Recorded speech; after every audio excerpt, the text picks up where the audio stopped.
Olá pessoal, tudo bem com vocês? Sejam bem-vindos a mais uma aula deste canal.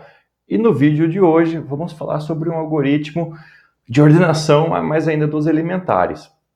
E eu aposto que é um algoritmo que você já ouviu falar, que você já aprendeu, que você já implementou. Mas vale a pena a gente rever ele aqui e pensar um pouco mais sobre ele. E o algoritmo que eu estou falando é o Bubble Sort, ou algoritmo de ordenação da bolha.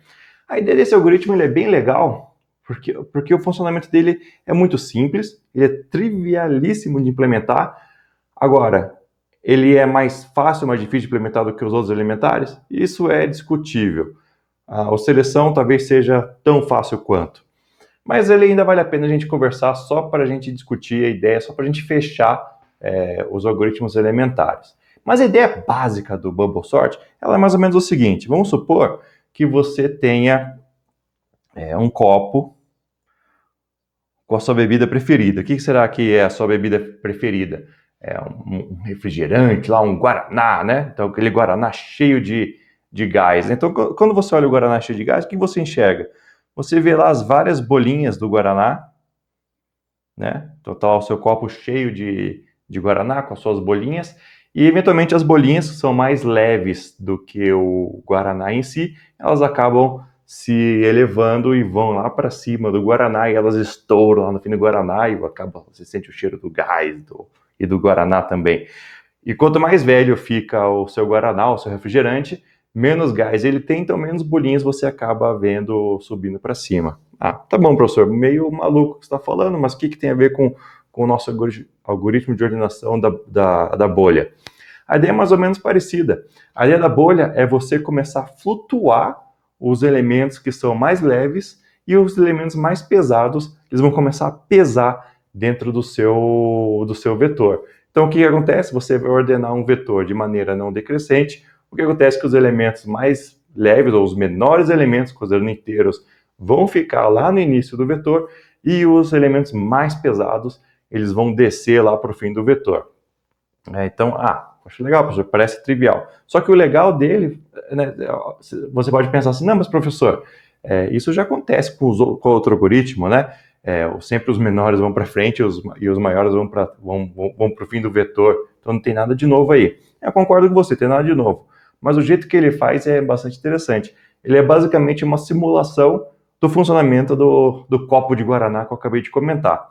Então ele vai justamente a cada passo do Bubble Sort, os elementos pesados vão descendo e a cada passo também os mais leves eles vão subindo. Legal. Como é que a gente faz agora para implementar esse algoritmo do Bubble Sort? Vamos pensar o seguinte: é um método de ordenação, certo? Igual a todos os outros que a gente já viu e vamos ver. Então, a primeira coisa que a gente tem que pensar é qual que é o tipo da função que é a Bubble Sort. Então, a gente vai falar que ela é um void, porque justamente ela não retorna nada, ela vai modificar diretamente a nossa estrutura. Então, nós temos lá um void Bubble Sort.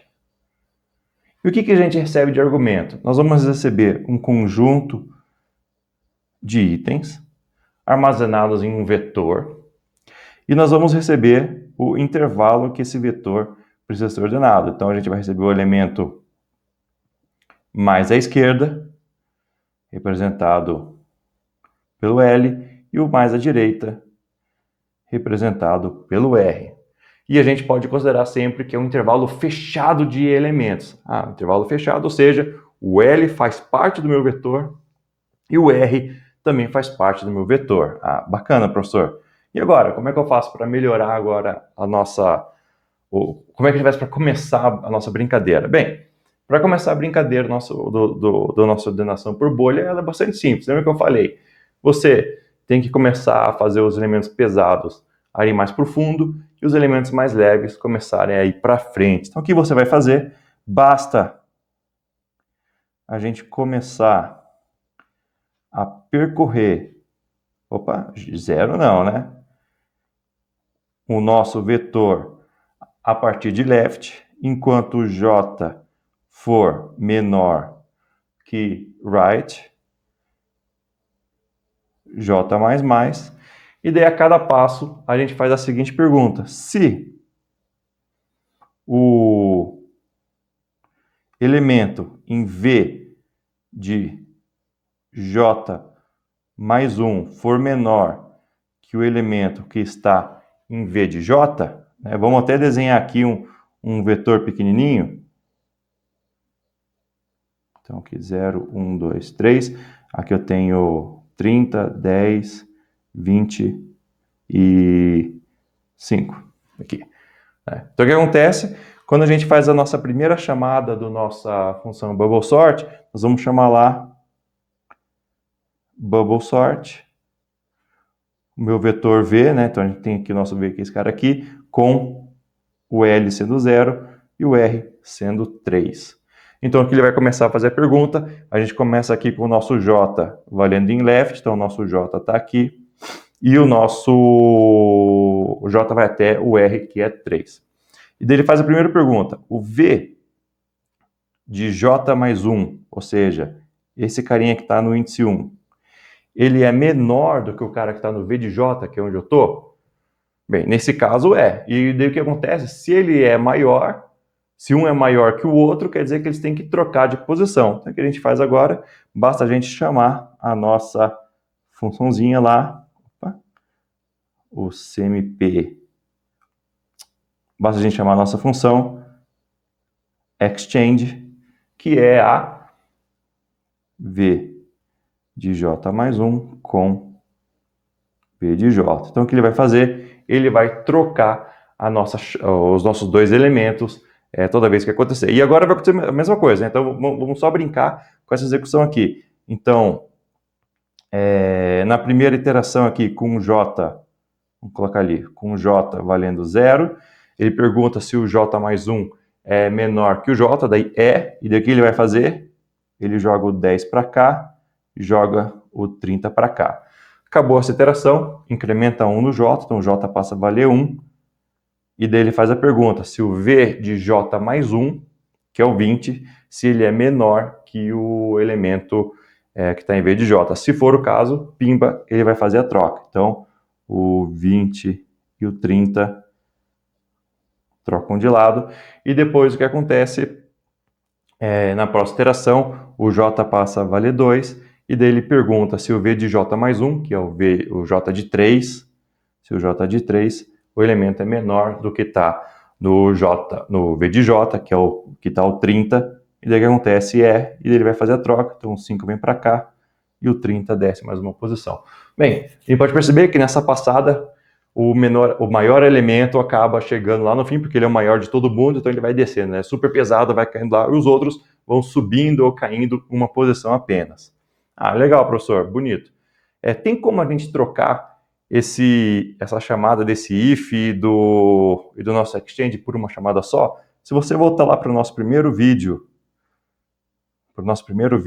de ordenação, você vai lembrar que nós temos uma função bem bacana que é a CMP exchange. Ele já compara se o V de J, se o elemento é maior que o primeiro, então, se ele compara se o V de J mais 1 é menor que o V de J, e se for o caso, ele já faz a troca para a gente. Então, tá aqui bonitinho, a gente consegue diminuir uma linha no código que a gente escreve aqui, mas o computador vai traduzir para 2 linhas sem nenhum problema.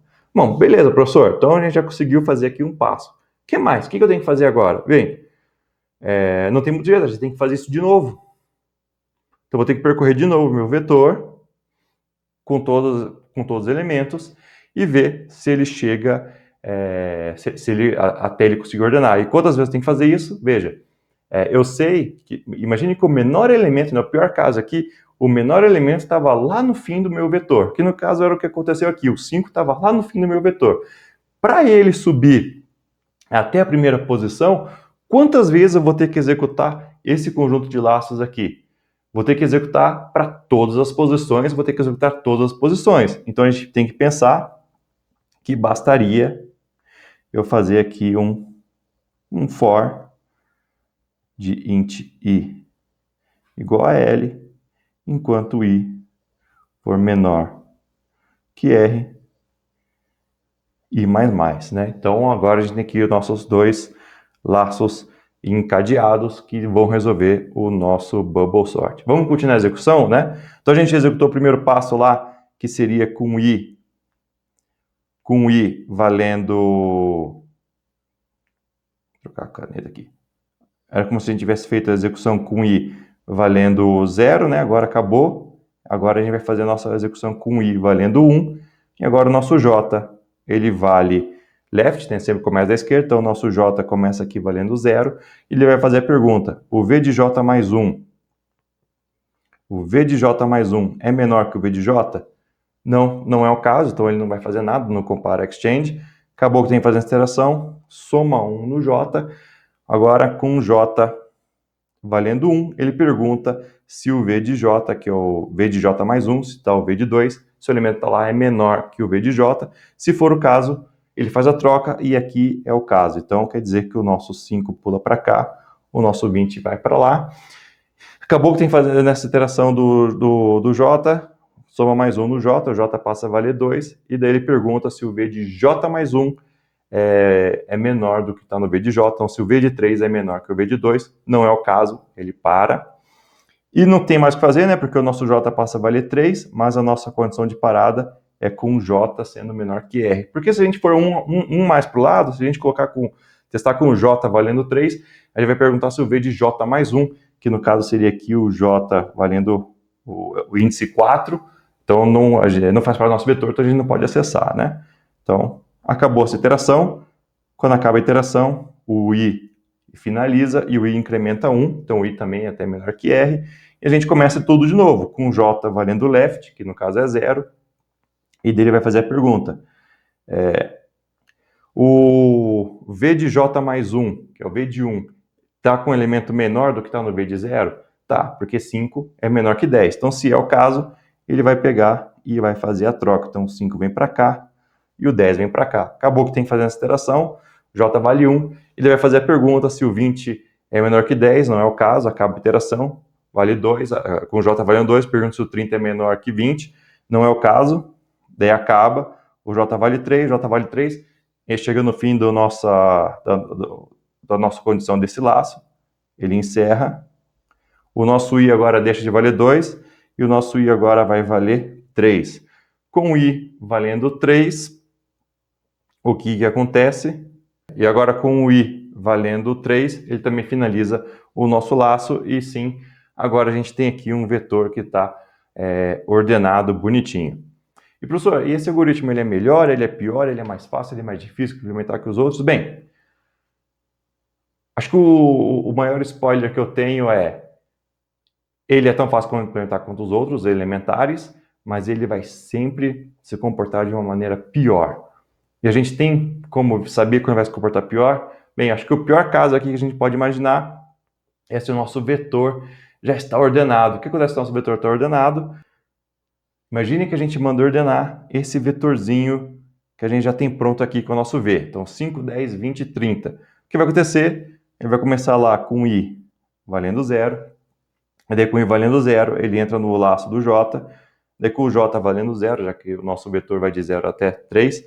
Com o J valendo 0, o que ele vai perguntar? Se o V de J mais 1 é menor que o V de J, e não é o caso, daí ele vai fazer todas as iterações do J, depois vai fazer todas as iterações do I, e não vai perceber que o vetor já está ordenado. Lembra que eu falei até na primeira aula, né? O computador ele é muito burro. O computador ele é muito burro, porque ele não consegue olhar para o lado, ele não tem essa visão espacial que a gente teria aqui. Ele sempre olha o quadradinho que você mandou ele olhar, e você olha para o lado, daí ele vai lá e olha para o lado, e depois decide o que tem que fazer, mas ele não consegue se afastar e olhar o problema de uma maneira global. Então você tem que fazer um programa que saiba tirar proveito disso. Tem como a gente melhorar? Tem como a gente melhorar. A gente pode modificar a função do compare e troca, e toda vez que esse laço aqui perceber que não teve nenhuma modificação, não teve nenhuma troca feita durante ele, a gente sabe que o vetor deve estar ordenado, que o vetor está ordenado, e daí sim você pode encerrar esse primeiro laço aqui. Então você pode fazer algumas modificações, e eu até peço para você fazer essas modificações. Então o que seria legal para você fazer nesse momento? que você está aí no conforto da sua casa, com ar-condicionado bem gostoso, senta, implementa essa versão do Bubble Sort, roda ela, cria lá um vetor de 10 mil elementos, testa, veja quanto tempo ele demora para executar e depois faz esse teste pequenininho que eu comentei, essa mudança que eu comentei e testa de novo. Aí agora, para você ser mais capcioso e tentar aproveitar melhor o seu Bubble Sort, faça o teste com vetores ordenados. Coloque lá os dois vetores ordenados, que seria o pior caso, e faz o teste dessa implementação que a gente tem aqui, com essa modificação que você fez para sair antes, e veja quanto tempo demora. E depois, acho que outro capcioso, agora você coloca o vetor ao contrário, então em ordem decrescente, então o maior lá no início e o menor lá no fim do vetor, e veja quanto tempo demora essas duas versões, tanto essa simples quanto a modificada. E outra pergunta que eu preciso fazer para vocês é: o Bubble Sort, ele é um algoritmo de ordenação estável ou ele não é um algoritmo de ordenação estável? Tempo, pense um pouquinho, pausa o vídeo.